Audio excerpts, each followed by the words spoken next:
know a person that's, I think, I don't know how much medication, but I think they're heavily medicated now. Ooh, let's talk about meds. Is it morally, I don't know where to think what's moral. If they're heavily medicated, or they could, if they're not medicated, they would be hearing voices in their head, supposedly. They're diagnosed that they say that they're hearing voices, but now that they're medicated, they could live a normal-ish life. They could go to work, they could deal with their family. Some people will say, well, you're using medication. You're playing with what God gave them. You're messing things up. What's your stance on that? I think in general we're overly medicated. And that's, my bias as, somebody who does psychotherapy as opposed to somebody who medicates. Medications help with the symptoms. The same if you suffer from clinical depression, the medications are there to help with that chemical imbalance. And that's, the same thing with, medications for schizophrenia, which interestingly, I'm all about the fun facts. A lot of schizophrenia medications are actually anticonvulsants.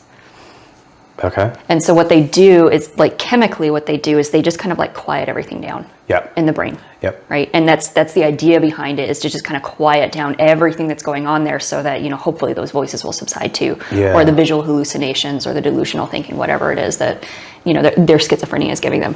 So I do think that there is a good use for medication when you're talking about symptom management. The medications aren't going to make the schizophrenia not be there. Just the same as taking insulin isn't going to make you not diabetic. That condition is still going to be there. So there's still some level of behavioral modification, of cognitive understanding that has to accompany that. And I think that's where a lot of people, if we're looking at like the big issues, that's where a lot of people don't want to or aren't able to take that extra step. We want the medications to make us feel good, but they're not going to make it go away. They're just going to help it, but it's still going to be there.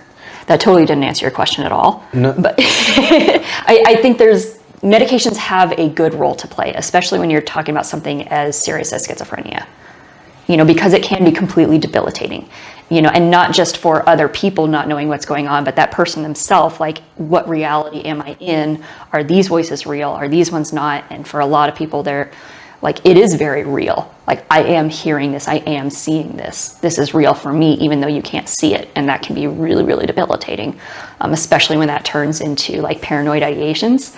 So you get people that are like, people can be very dangerous. You're out to get me.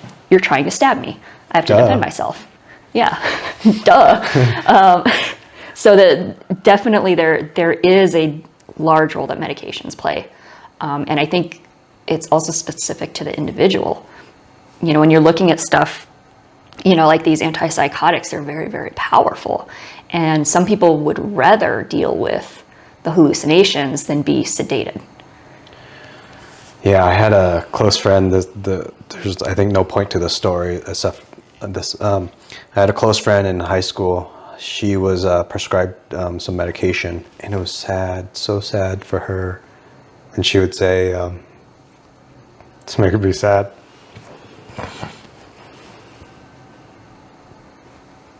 That she didn't want to take the meds because it brought down her feelings and everything. Mm-hmm. I don't know. She's like saying the med supposedly makes her better to deal with going to work and stuff. But knowing her, it was just so sad to hear her say, I don't want to have those numb feelings. I didn't know the answer. I mean, when you're that age, I probably still don't know the answer now. Yeah. I think not fixing the root of the problem. Mm-hmm. And some of it, like, it can't be fixed. Like you can't go in and surgically remove depression. You can't go in and just take out trauma or schizophrenia. Like, you can't. It's there. And it's about where do you find that balance? Like, especially like when I was first out of school, I worked with kids, and I just can't, because I can't see kids being medicated heavily medicated because other people can't deal with them.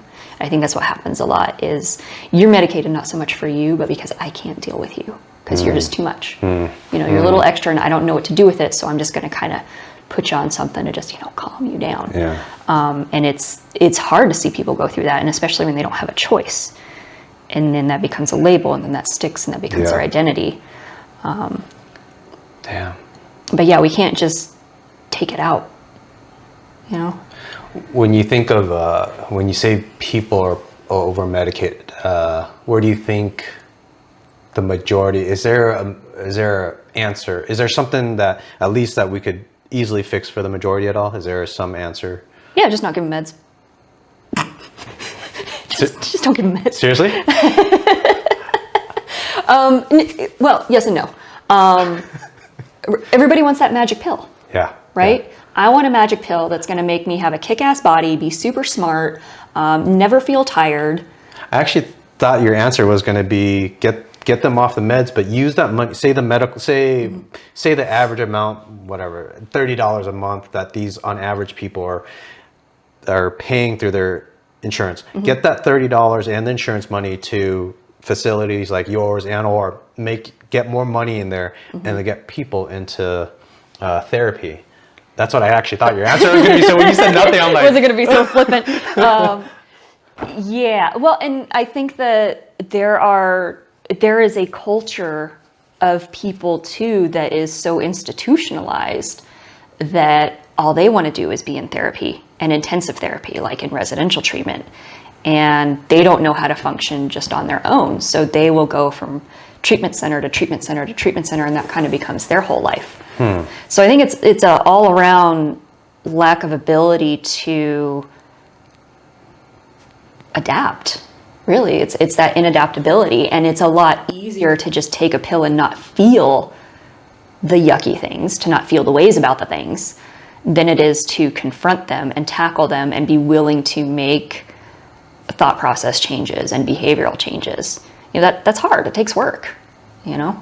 Yeah.